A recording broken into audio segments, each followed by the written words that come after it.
बहावल नगर से हमारे general reporter शराफत अली अब्बासी की रिपोर्ट के मुताबिक गुज़श्ता एक हफ्ते से सोशल मीडिया पर वावेला किया जा रहा था कि तहसील मेंचनाबाद, मंडी सादेगंज, मेकलोडगंज, बारीका पास्को सेंटर्स पर किसानों को बारदाना के उसूल में शदीद दुश्वारी का और मुश्किलात का सामना करना पड़ता है और रिश्वत तलब की जाती है। पास्को सेंटर्स पर इंचार्ज के कारिंदे रिश्वत वसूली के बाद बारदाना तकसीम करते हैं और आम किसानों को बारदाना नहीं दिया जा रहा, बल्कि आड़ती अदराज से मुका करके सैकड़ों बोरियां लोडर रिक्शों पर लाद दी जाती हैं।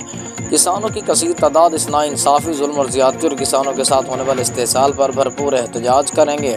जिसकी कवरेज के लिए मीडिया नुमाइंदगान ने मज़कूरा पास्को सेंटर्स का विजिट किया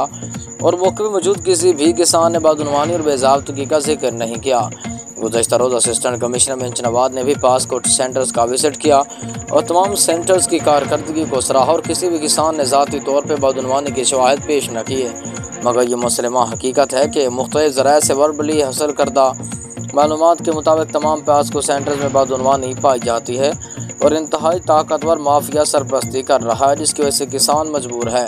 बेबस और तज़ब्ज़ुब का शिकार होकर असल हक़ाइक़ बताने से गुरेज़ा है। हुकूमत की नाक़िस मनसूबाबंदी की वजह से मुअज़्ज़ज़ किसान ज़लील और ख्वार हो रहा है, बल्कि मजबूरन माली मजबूरियों की बिना पर टॉप क्वालिटी गंदम सिर्फ 3000 रुपये मन में भी फ़रोख्त करने पर मजबूर हो चुका है।